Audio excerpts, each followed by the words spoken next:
Good morning, everybody. We are broadcasting from the Open City of Vorm. You're speaking with Nia. I'm having a traineeship here at Vorm in the PR department.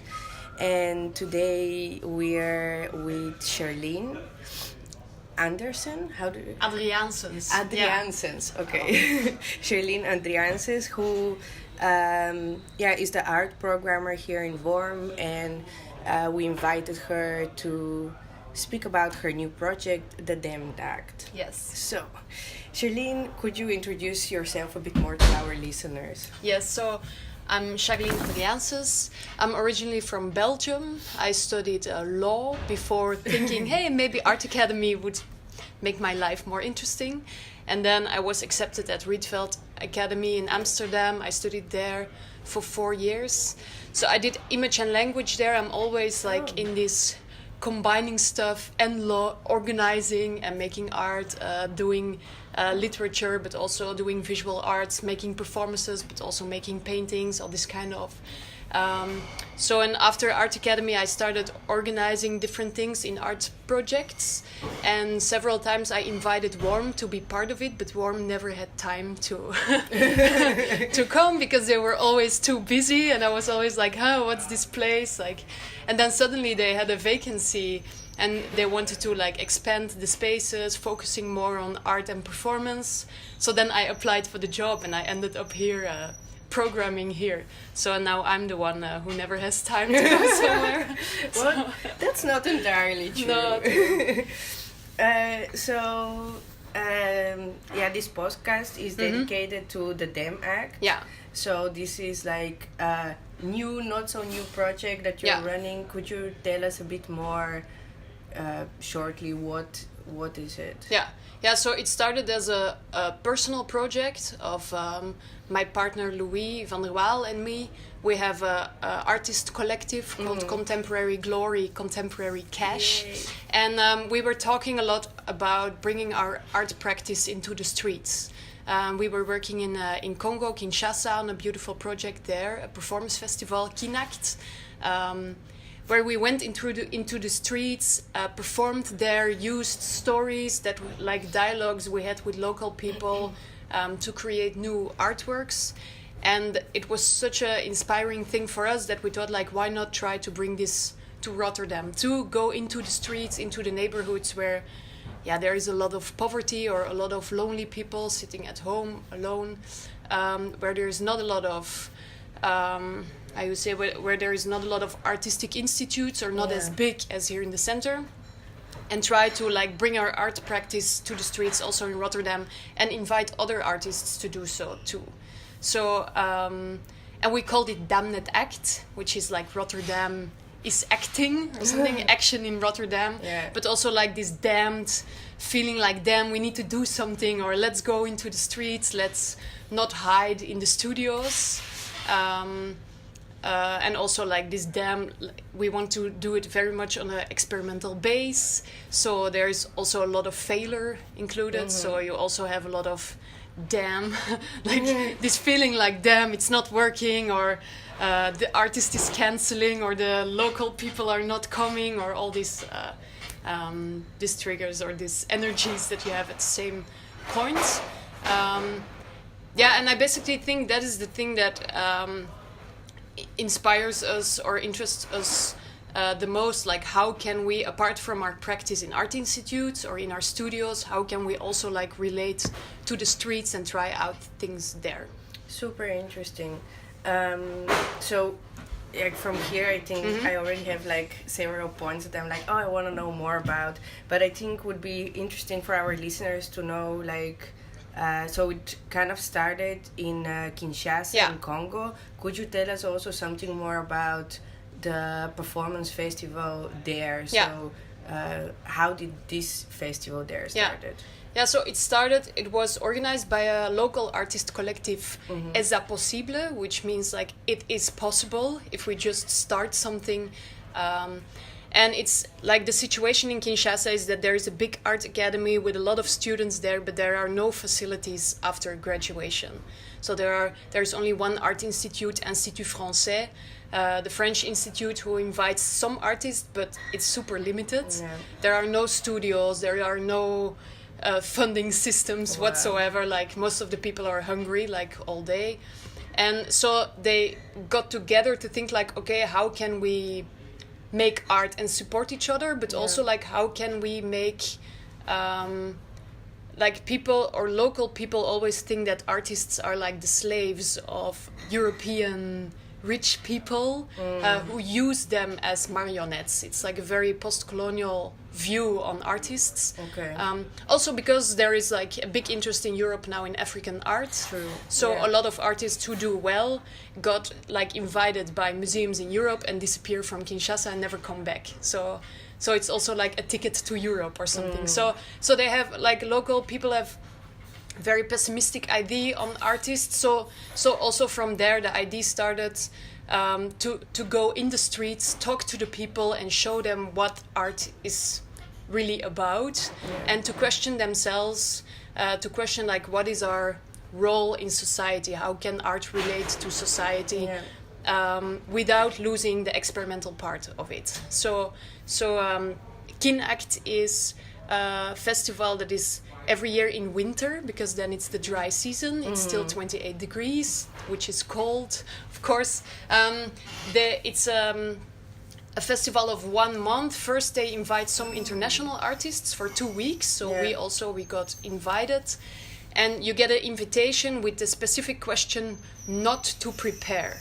So you have to go without any ID, without a performance.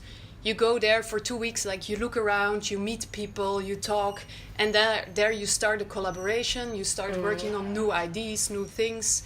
And then after these 2 weeks, the festival starts, and then you go to, I think, like 4 neighborhoods. In every neighborhood you stay for 3 days. In the morning you give workshops to children. There are like 120 children. Wow.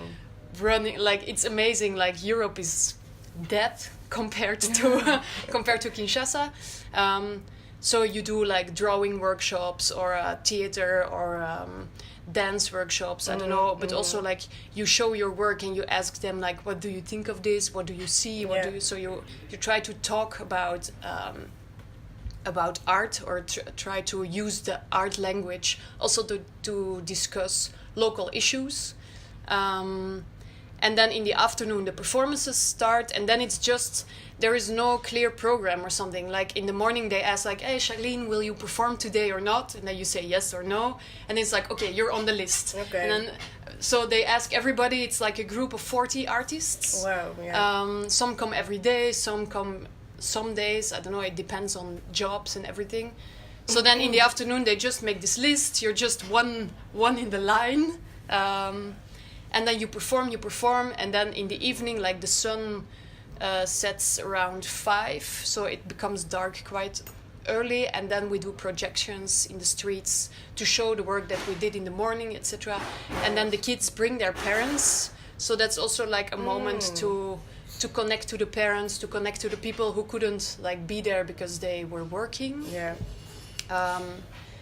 And of course in Kinshasa, like, there are a lot of people who are just in the streets all day. Yeah.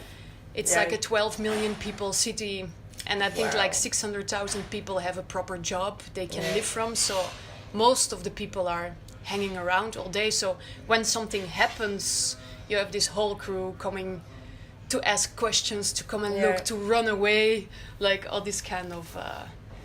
And while we were there, we were discussing a lot, like, okay, of course Kinshasa is like a super intense city, where there is no facilities whatsoever, also not in terms of care, unless if you have a lot of money. So everything is visible on the streets, like poverty, people dying, people stealing from each other, all this kind. It all happens in the streets. But while we were there, we had conversations that actually you see similar problems in Rotterdam, like on a smaller level, of course, but now you have some rich streets and you feel that this city is really like the rich people are coming.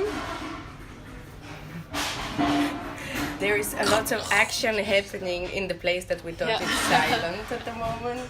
So I'm just gonna try to close the door.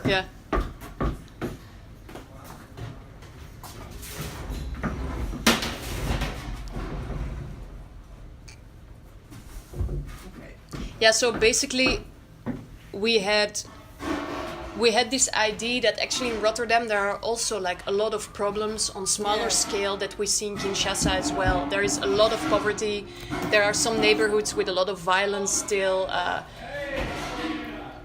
So we're just gonna find a silent place because it's getting really noisy here. We're gonna be right back. So we're back. We found a bit more quieter place. So you were saying that actually the things that you saw in Kinshasa, they were also, these kind of problems were also visible in Rotterdam in like a smaller scale. Yeah, and also like you experience in Kinshasa a lot of people who see performance for the very first time in their life, so their reaction is very intense. Yeah.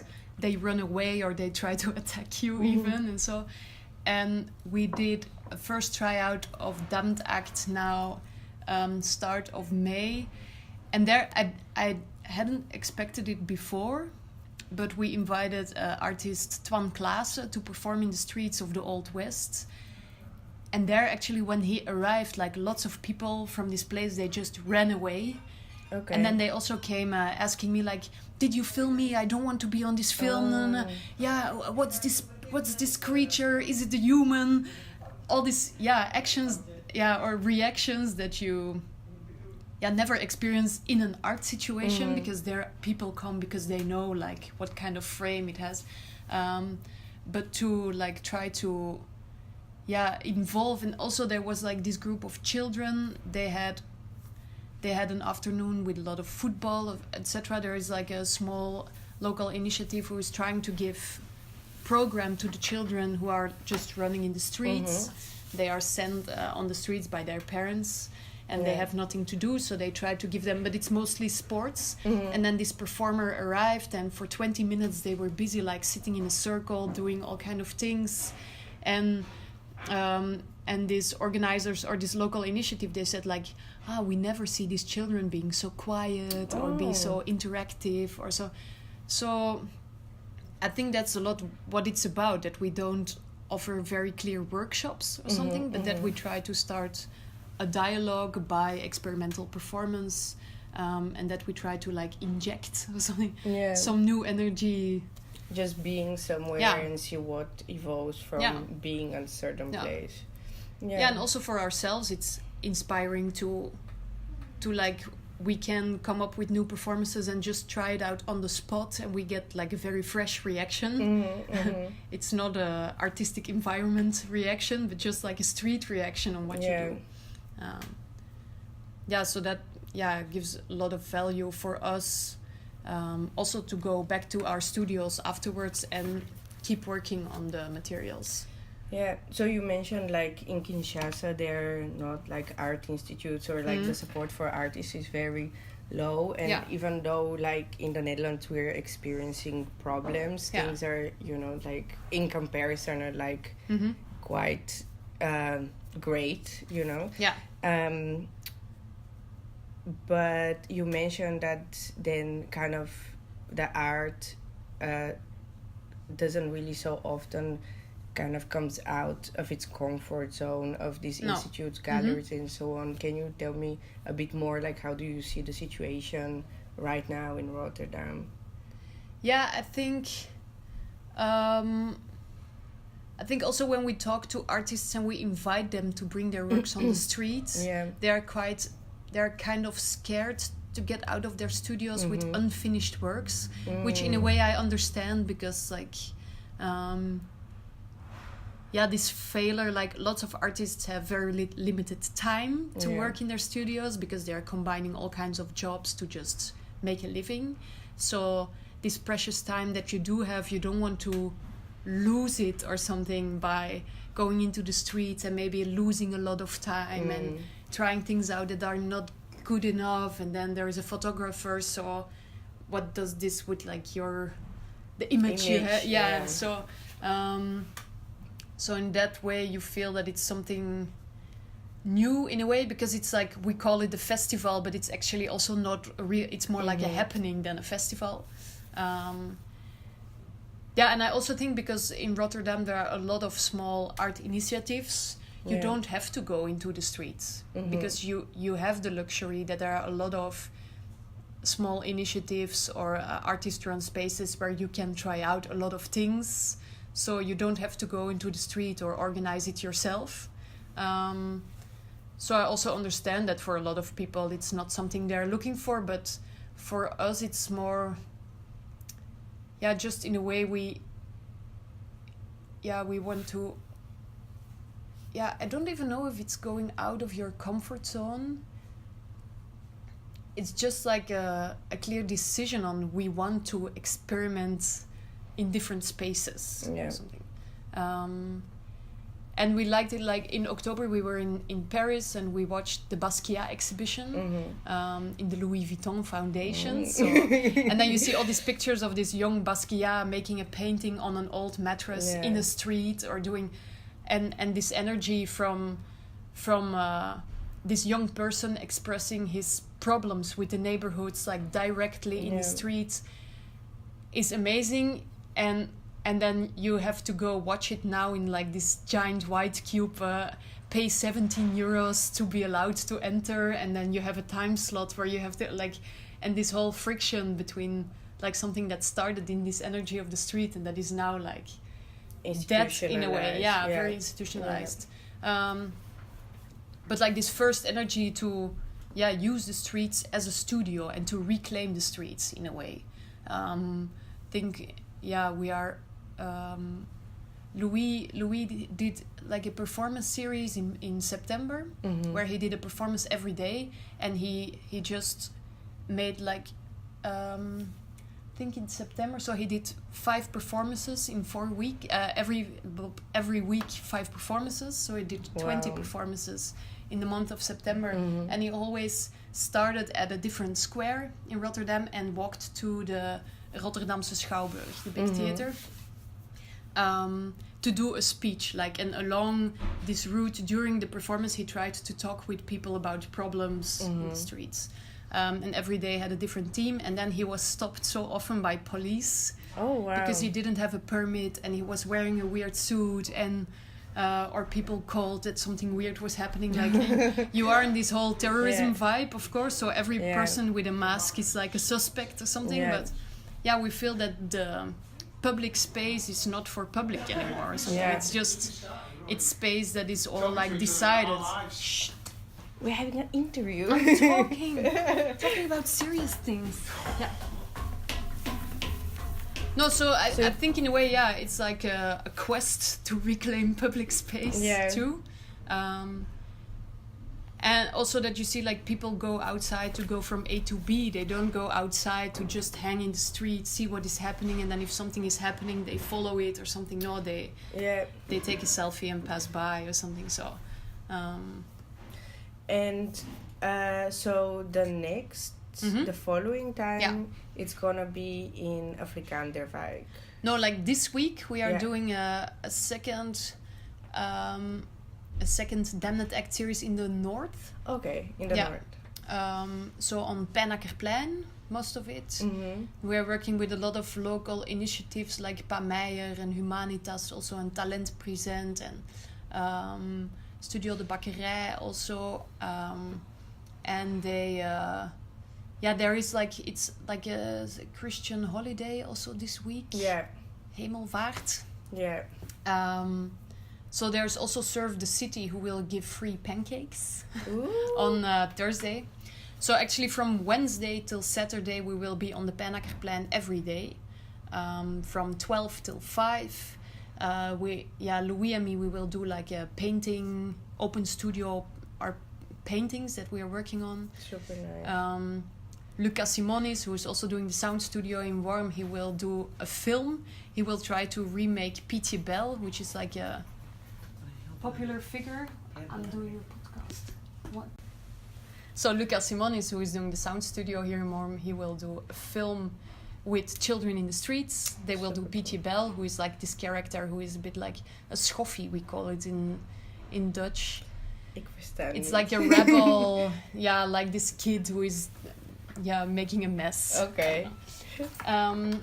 And Yahya Gayer is a meme artist who will make a performative piece also in some streets where the cars are going super hard. They will try, or he will try to make with a group of children also, adults are also welcome, to make like a slow motion performative piece to make the cars go slower. Yeah.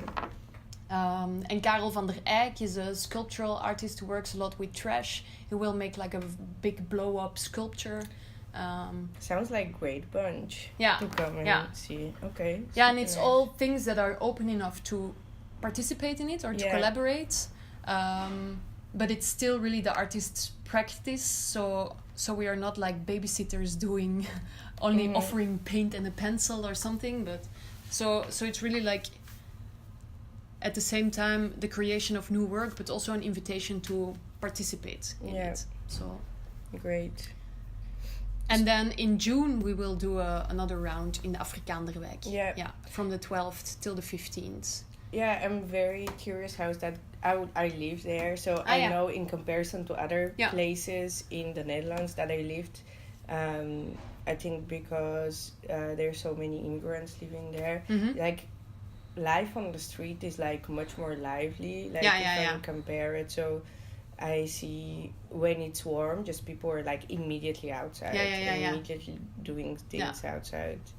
It also feels like, because in West it was really difficult. A lot of people live behind windows, so behind closed doors. In the North is the place where we live ourselves, so we are like connecting a lot now with our own neighborhood. And the local initiatives there. And then the South indeed feels like the most lively place. So in a way it's like this staircase going up. Also, if it works out, and that we will know only later today, also our Congolese colleague Eddie Ekete will be part of it. Great. In the end. But he's still in Kinshasa preparing the Kinact festival. But we really hope that we can see him here because he's great. I remember seeing some performances from him already, and he definitely made the street very lively, and he has such a great presence to be around. Super nice. Well, I think my last question is maybe connecting the DamNed'Act more with the Open City of Forum. And I want to ask you, like, how do you see those connections? I think it's really about researching ways of living, by going into the streets and meeting these people who normally don't come to art institutes. Also, like in the first week of May, we did a project with Krachtvrouwen here in West, which is a beautiful project by Amina Hussin, who has a sewing workshop. She makes like African textile dresses, and then she dressed up 20 something models in her clothes, and then we did like a parade to the Slash Gallery here in Worm. And when we arrived here, also the people said like, I've never been here, like I never go to Witte de Wit, and at the same time for me it's so obvious to be here, and I don't regularly go to the West, so there was this exchange to say like, and then why don't you come here or what? So I think this it fits in Open City in a way that we say like we come out of our institutes and we go into the streets, and we don't necessarily see it as like social artistic work because we don't offer like very clear workshops or something, but we try to open up. I think it's a lot about opening up and trying to find ways to use public space in a different way and to reclaim this public space, like I said before. And that's also something that, as an artist, I want to achieve more, to like be more in the streets and not depend on artistic institutes to present your work.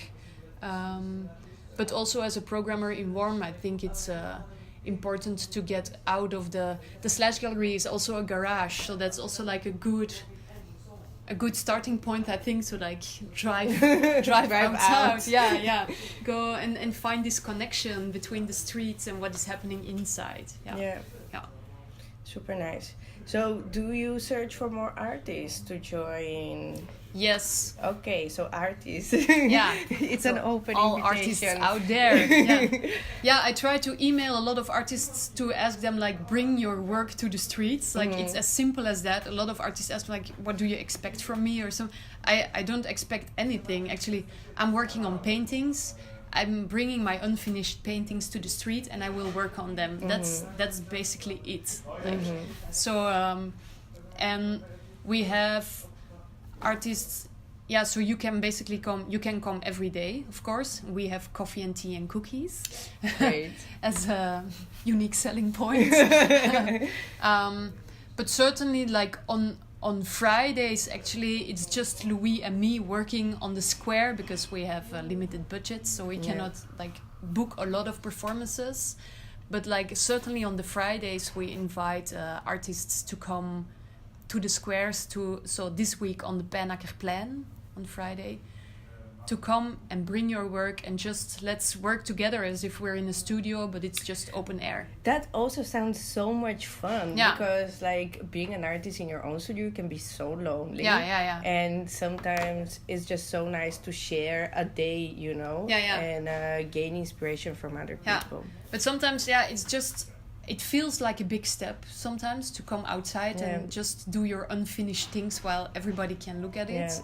And I think in that way it was certainly good for me to be in Kinshasa, where the concept of a studio simply doesn't exist. Yeah. Like so there was no way. Like in the beginning I was hiding my sketches and I was just only making drawings like in my bed, but I was there for 6 weeks, so at a certain point you just have to. You have the need to go out, And then in Kinshasa, what was super nice there was just like this act of producing made you being accepted as an artist. Just like it didn't really matter like how good your work is or how, but you had to produce. Like that was something important. So the more you were producing, the more you were accepted like as an artist and helped also, and people wanted to collaborate. So that also helped you to develop. Yeah. Super nice. So it's more like about the contribution you make rather than, because it starts with the commitment. Through trial and error,